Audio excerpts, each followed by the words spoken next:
You don't have to travel very far to experience our area's natural beauty. Some might even be in your own backyard. We're here to guide you to those areas and show you how nature can make a day into an adventure. So hop on board with us as we go out and about with Casey and Emily. Casey and I have decided to travel further out of our territory as we make our way to Newcastle, which is located in Craig County, Virginia. It is about an hour and a half away, and although it seems like a long drive for a day trip, you'll find this quiet little town to be pretty interesting. We decided to stop by the town's old brick hotel, which held many of the town's antiques and history. Glenn Paxton, who is one of the directors of the museum, showed us around and gave us his own thoughts about Newcastle and its history. The county was formed in 1851 from 5 other counties, surrounding counties: Roanoke, Giles, Botetourt, and Monroe, West Virginia.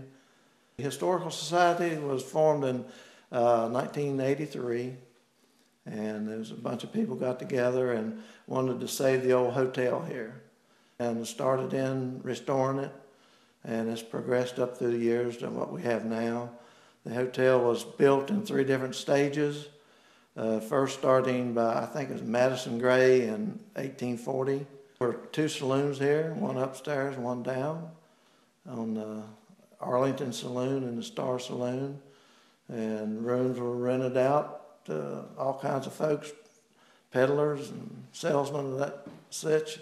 The rumor that Jesse James stayed here one night. Came over to visit a friend and wanted to rob the bank, local bank here.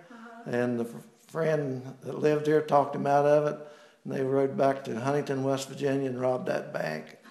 And went on back into Kentucky where he was hiding out. As soon as we walked in, we noticed that the museum's main attraction was from the history of Newcastle during the Civil War. Craig County supplied somewhere 750 to close to 1,000 soldiers left here and served. And Craig County boys led the famous raid at Gettysburg. There was a bunch of them killed. I think there was, at a Company C, there was 6 that survived and made it back home. The first floor holds many of the town's Civil War items, with stories behind each treasure. Paxton was nice enough to let us in on some of those stories. That was used, Yankees came through and used that as Hunter's headquarters, and used it also to stable the horses and all. They used it dresser drawers to feed the horses out of. And it's still standing in good shape. Of course, we have this old rifle, 1858 musket that this gentleman here used during the Civil War. He's in the 30th Sharpshooters, 22nd Infantry. Of course, the sword over here, it was found in a local house with 2 little boys fighting, and they bumped into a wall, and the wall sprang open from a trap door, and that sword was laying in the room, and it was donated to us. Paxton also had a few of his own family history in the museum.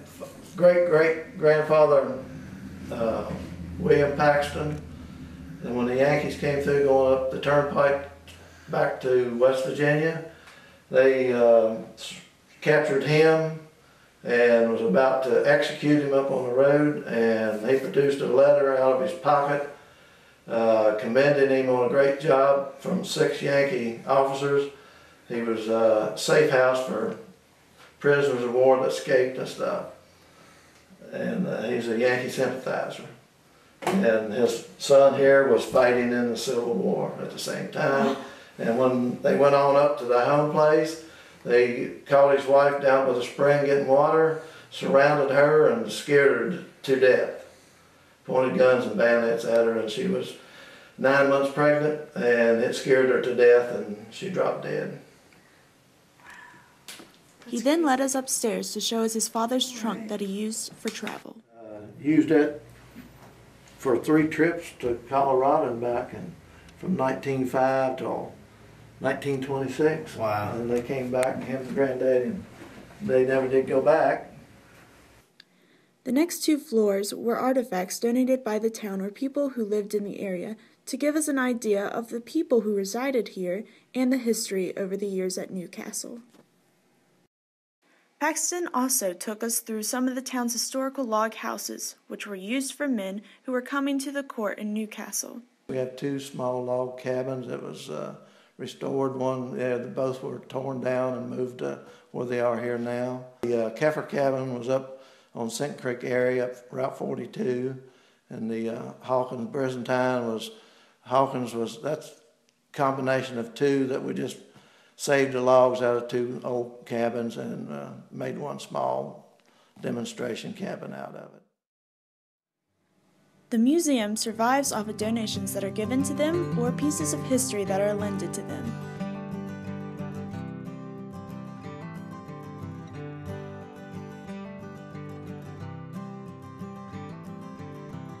It is owned and maintained by the Craig County Historical Society, who also plan most of the events here in the area. Their big upcoming event will be the 32nd Annual Fall Festival, which will be on October 11th from 9 to 5 p.m. They will have horse rides, live entertainment, one of which will present the loom that resides here in the museum, as well as an antique car show.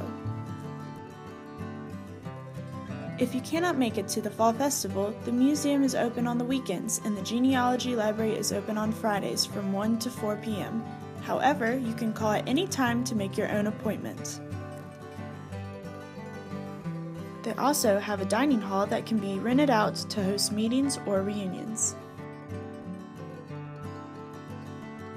Also, if you have time, stop by some of the shops along Main Street next to the hotel, such as the Emporium, which is a unique store that sells fine books and essential goods, owned by Philip Spence.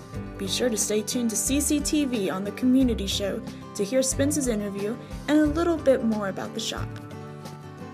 After spending a whole day here in Newcastle, we found out how much a small town can hold such a big history. So make sure for your next day trip you plan to come to Craig County, Newcastle.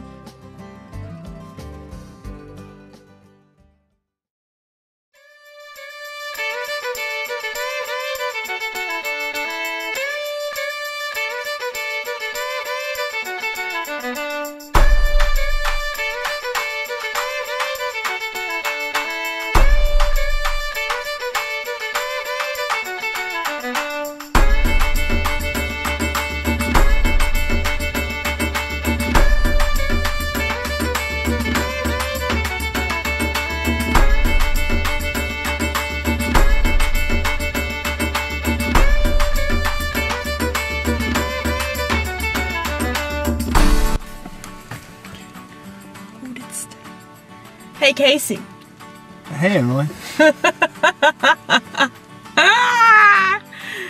Oh, good day. And they have turned it into this historical Here are some backpackers. Should we stop and say hello? Hey guys, it's me, Emily. And me, Casey, and we're getting ready to head out to Newcastle. And Oh! Sorry.